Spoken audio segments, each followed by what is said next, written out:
Thank you all for joining me for this episode of This Week in Hearing. I'm here on the show floor at EUHA with the folks from Tuned. Please give a brief introduction to yourself. Definitely. Omri Gavish, CEO and co-founder of Tuned. Ron Ganot, co-founder and CBO of Tuned. Delain Wright, a Board Advisor to Tuned. Thank you very much. So you had a recent press release talking about 6 months experience with JVC and new hearing aid models coming out. Now, it so happens that a month ago at the Academy of Doctors of Audiology conference, I led a keynote panel, talking about trends in hearing care, and AI was one of the hot topics. So we had a lot of conversation about the various roles AI play throughout the hearing care ecosystem. And so this is a really good time to talk about what you're doing and the progress you've made over the last 6 months. So first, I want to break down the devices and then talk about the heart of all this, which is the care model that's AI-based, okay? So in your press release, you mentioned the partnership with JVC and that there are new models coming out. Can you briefly describe them? Yeah, sure. So first, the new model coming out is a joint venture with Novidan, which are the Lexi powered by Bose hearing aids. So we actually have our first hearing aids already here at the show, and those are top of the line, of course, hearing devices that has capabilities that the previous model by JVC did not have, such as streaming, rechargeability, very long battery life, about 21 hours. So it's a huge leap in terms of the technology that we are presenting it with this one. Regardless of the new model, the previous model was quite successful. So as you saw in the press release, we have very small return rates. If I remember correctly, 13.5 or something around that area, which showed that basically even with the previous model hardware, you can still be very successful in terms of the satisfactions of our users. Okay, so in terms of devices, you've now gone to what I would consider a modern hearing aid. In other words, it has streaming capability, it has rechargeability. When you think about the OTC space, you're tending to access a younger population. That's a population that's going to want those things. Yeah. Right? And so now you're there. Okay. But the heart of it really then is the software component. So I'd like to break down exactly what you're doing here and the results you've seen so far. Can you give me an outline of how your system works? Definitely. The competition over the hardware starting to be very difficult. The hardware, I mean the hearing aids themselves. All of them has most advanced hearing capabilities, but customers forget the hearing journey that the customer needs to go through. And in the OTC market, we tried to take the professionals out of the equation, but we need to fulfill it with something else. This is exactly where Tunes come in. We introduced our AI capabilities to replace the man or help the customers do the rehabilitation process working with an AI. And we see what we have seen in the market is companies that just sell perfect hearing aids. They're selling the hearing aids, but they don't give any support to the customer. And this is exactly where Tunes come in. We give a wide support through AI to the customers to walk them end by end through the process of getting acclimatized to their hearing aids. Okay. And so let's explore that in a little bit more detail, all right? I'm a new hearing aid user.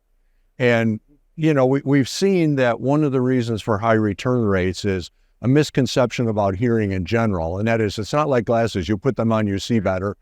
That there's actually a rehabilitation process. You actually have to get used to it.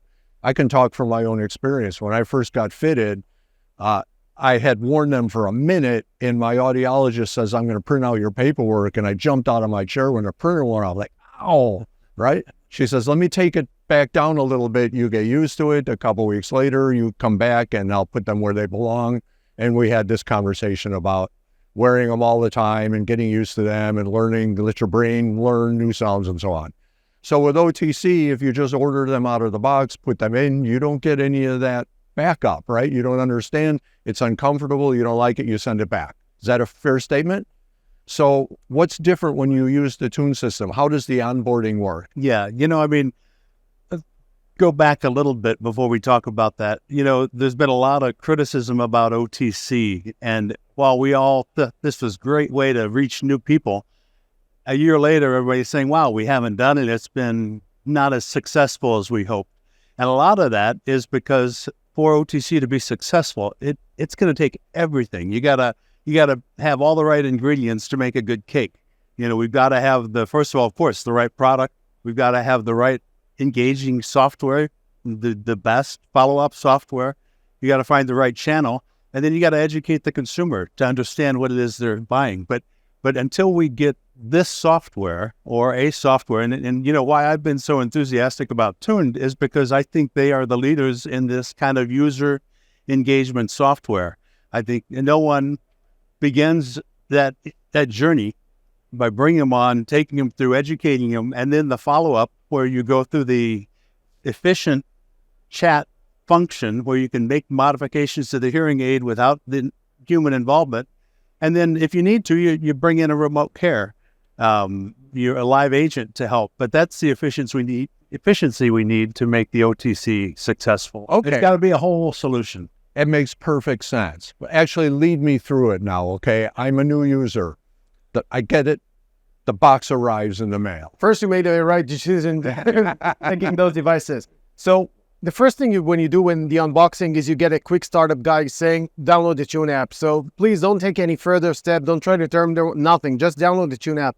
Once you download the Tune app, the onboarding really takes you in those baby steps exactly what needs to be done. So we have chosen to go with video tutorials. We think it's the most intuitive, easiest way to follow those onboarding process, because most people, OTC users, are new users for hearing aids. They never had a previous experience with hearing aids. You really need to cut down those explanation to bits and pieces. So video tutorials are divided into episodes. Each of them are 6 to 8 seconds long, so very fast, very easy to follow. You just take them out of the box and you follow exactly what you see in those video tutorials. It ends up with our hearing diagnostics part, which is extremely very accurate, FDA cleared, as you probably know. And again, we are giving those very simple to follow explanation of every step. So for example, the hearing diagnostics start with a practice step, just for the users to be able to try and see how it goes until they figure out, okay, this is my threshold and this is what I should do now in the next frequencies to follow. Once we are done with the onboarding, then you have that first fit. And then you have that, what you felt at the first fit that you got. So people are sometimes confused, sometimes could be too loud for them. And what we do is we introduce them, not device control, which is where our competitors usually go to the next step of the onboarding. This is device control now, figure it out yourself. We are actually starting with by introducing the hearing journey. Our hearing journey is divided into two. It's a daily goal and a daily lesson. Daily lesson is the part where we keep our users educated about different parts of the app, of the hardware, and of course about hearing loss in general. And what's the meaning of untreated hearing loss, for example, and how can it affect your life and your loved ones. The daily goal is, for example, the first few days is how long you should wear them. We know that first-time users usually will not start with a 16 hours full day use. So we take it down and break it down into steps so they can easily be achievable. The first lesson, just for an example, is just setting the expectation correctly. So it's a 3-minute movie about giving our users that first experience of new sounds. So in that video, we have different sounds that majority of them already forgot, like singing birds or laughing children, etc. And we break it down to them, explaining that this is a process you have to go through. It's challenging at first, but over time, it will get better and better. And this is where we fill in that audiologists, when you take the audiologists out of the equation, there is a vacuum. And this is how we try to fill that vacuum with those lessons. Okay, and how long does that last? How long does the initial journey last with these daily goals and daily lessons? So we focus on the first 60 days. We found them the most important ones. First 60 days, it's the time for acclimatization to the hearing aids. As you said, it's not like glasses that you wear them and that's it, you can see. You need your brain to adjust to this. And we have full protocols, AI protocols of what the user should be doing and what the proactive approach Tune should take if we don't see the user does this. So if we see the users as a certain behavior, we might proactively approach him via different channels and encourage him to use the hearing aids. And get him back to the application and play auditory games.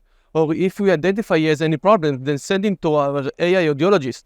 It's a system, chatbot-like, which was trained by our team of audiologists with thousands of cases that you can report in natural language any problem you have, and we will solve it for the customer. We might even tune his devices to fit the certain problem he has, give him explanation, give him movies, and we focus on those 60 days of acclimatization. Okay, so let me make sure I understand this. Let's say I have a problem. If I can describe that problem. So for example, I went to a loud restaurant and I had a hard time hearing people at the table. What would happen if I said that to your app? If you go to a restaurant, so first of all, we start with explanation. We explain to you where to sit in the restaurant.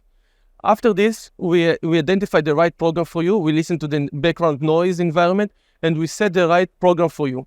We even sometimes people going to a restaurant and they're still on a program that is omnidirectional. We will focus you on the speaker that is in front of you. We will reduce the background noises. We will do all the things that if you have audiologists in the palm for your hand would do and explain to you when you are in the restaurant. So you can imagine you have an audiologist in your palm of your hands wherever you go. So I can do this in real time. I'm in the restaurant. I say I'm having trouble. You see I'm in the omnidirectional mode. You explain I should use the restaurant mode, and it switches it to the restaurant mode. Yes, and we also give you explanation where to sit in the restaurant. As someone that is hard of hearing, we will explain to him exactly where to sit in there. We will give him explanation, and we also set the expectations with this customer. Okay, so then you can actually do all the hearing aid adjustments remotely with the AI chatbot who's listening to what I say. Is that correct? That's correct. Okay. And then what happens if I go a couple of rounds with the AI chatbot and it's not working, right? What happens next? So the AI, of course, is not perfect, and it's a quite interesting to look at how it evolves over time, because that's actually a machine learning. So exactly as a young audiologist, he won't have the answers to all of the questions at the first few years of his profession, but he will get better over time, and it's the same with our AI. If the AI doesn't have an answer, he's educated to escalate and offer you a live agent, so you can have a hearing care professional help you solve that issue. Now, that conversation could seamlessly transform from an AI chatbot into a human that answers and interacts with you through the chatbot. But we also have a full remote support capabilities, which means that you can have a video call with that a caregiver, and you can have them control the device remotely exactly the same way they would have if you were sitting them face-to-face in a clinic surrounding. So that remote capability really solved 99% of the problems that the AI was unable to solve. According to the statistic we have, only 9% of our users need to escalate into a live agent. So you're saying that roughly 90% of the interactions take place with the chatbot, and only the last 10% go to a live audiologist, but the chatbot will hand me off if the chatbot can't handle the problem, right? Exactly. And when I log into the system as an audiologist, before I give that service to that customer, I have a full overview of the problem that customer said he has. I can see his interaction. I can see previous settings that he tried to maybe fine-tune by himself using the equalizer or the chatbot. I can, of course, reverse. And then when I start the call, I already well informed about the situation that this customer is complaining about. So on average, our remote support session is only 4.5 minutes. It's enough to solve that problem. So 4.5 minutes with the chatbot typically does the job. No, 4.5 minutes with the remote support agent is enough to solve the problem. So only that 10% of users that actually escalate to that service, we can solve those problems in an average 4.5 minutes of a remote support session. And is the chatbot learning? In other words, right now you've got 10% of the people who get kicked out of the chatbot, or I shouldn't say kicked out. The chatbot recognizes that this problem is something the chatbot can't solve, hands you off 10% of the time. Is the chatbot learning so that you can further refine the interactions? Yes, the chatbot is not learning only by himself. We have full visibility because all the logs are being uploaded to our cloud services, and we have a team of audiologists that looks themselves on questions that were asked, problems that were reported, and they know to solve it, and they know to train the audiologists. So we have full visibility to see all the complaints of the customer. Imagine to yourself that any of the big five knew all the complaints of their customers, how they could improve their product. You can see any complaint, every problem, and they train it. What I would like to double click the point that Ron just said, the times that solve problem remotely In tuned systems, take 4.5 minutes. This is based on real data from Hearing Help Express, one of our partners. They have this report, but why? Because when a customer representative comes to the calls, you see the full map of his customer. He has amazing reports that shows everything on the customer, and he can tune his devices as if the customer was inside in a clinic. And he can't play with all the parameters he wants. But on top of this, we save him a lot of time because we have pre-cooked solutions. So if he knows this is the problem, he can press on one button, all the parameters will be changed. He doesn't have to play with this manually. Okay, so you're learning both on device level. In other words, if there's a shortcoming in a device that's showing up in repeated complaints, that's good feedback for the next generation device. But you're also learning about the kinds of things customers are asking for. So in other words, if you're repeating, you're often getting requests for a different tuning in a different situation. You can feed that back in and either provide that in the first place, or like in the case where that's a situation where you get handed off to a live person, you're going to learn so that the chatbot then gets better at handling that situation. Is that correct? Absolutely. And, the success in keeping the hearing aid on the patient is about engagement. And that's why our industry has done this. And this is why we've not been able to move from the existing prescription model. It's about those touches. And the audiologist and the hearing care professional has learned that over the years. What we're trying to do is say, wow, here's a way we can maintain those touches and engagement with the patient, only we can do it in a more efficient way. We've all moved to other things, online banking, online other healthcare. Why in the world wouldn't we use this part of a more efficient touch in this space as well? And, my opinion on the big opportunity for this software, but also for OTC, we haven't even gotten there yet. We really haven't moved these products into the areas of managed care. We've done it. We did it the easy way. The FDA came out and gave us this new way we can go, and we threw them on pegs in pharmacies, which was kind of a new idea, only because we had new legislation. But in the past, there had been products there. But the big opportunities probably lie in how do we go into different channels, and the big one is managed care. Yeah. And how do you present to a patient or a member, here's an alternative that may be much better cost. You have to take some ownership. You got to get engaged yourself, but boy, it could have a lot of benefits. So yeah, let's explore those benefits, right? I mean, we know the typical return rate for OTC is 30-40%, roughly speaking, right? So you've had 6 months of experience. What's your return policy and what return rate have you been seeing? So if you look at one of our partners, which is JVC, I think it's a great... Yeah, and I guess I should clarify, right? This is really up to the device manufacturer, not you, right? So use JVC as an example. So JVC, what we see in the US is, as mentioned in the press release, 13.5 return rate, which is, I think, market lowest publicly known figure for return rate. So very high satisfaction rate. And we also see, by the way, because we keep track of the users' progress for our different customers, whether JVC or whether in Israel we have a partnership with local HMOs, we see very high retention in terms of the users keep engaging with the app in that 60 days crucial window of getting used to. So 75% of users keeps using the app in those 60 days. So we know that that's one of the reasons they keep the device with them. They are happy, they are enjoying interact with the app itself. In Israel, the system that we have is a little bit different. It's a hybrid solution, which means that they actually go and see an audiologist as the first step. They do the diagnostic, the hearing tests in those special clinics, and then they upload the audiogram into the tune system and send the customer with the tune solution. There we actually see a lower return rate. It's just around that 10%, so even slightly better once you put on the audiologist as a first step. Okay, so that opens up a really interesting question. You're doing this primarily with OTC, but you just described a hybrid model. Is there any reason why this couldn't be used in conjunction with prescription hearing aids, where I get professionally fitted in the beginning, and then all of the onboarding and the chatbot functionality, including hearing aid adjustments and all of that? Is there any reason why that couldn't be done with a prescription model? It can be done with the prescription model. This is the answer. This is the short answer. Yes, it is. It can be done. It should be. And we have to get there because we've got to engage the professional Anyhow, Yeah, sorry. it saves. But I couldn't resist that. yeah, I agree with you. So what we see, before I just answer this one, let me just double click one thing there. Most of the returns, we say 13%, but what we've seen is with the previous model of JVC, which was non-rechargeable device. So out of those 13%, 7%, like 7% return the devices because it wasn't rechargeable. So with the next model, we expect to be around 5% return rates because it will be rechargeable. Now, regarding your question, we know that our software, and we proved it based on real data, can save a lot of chair time for clinics.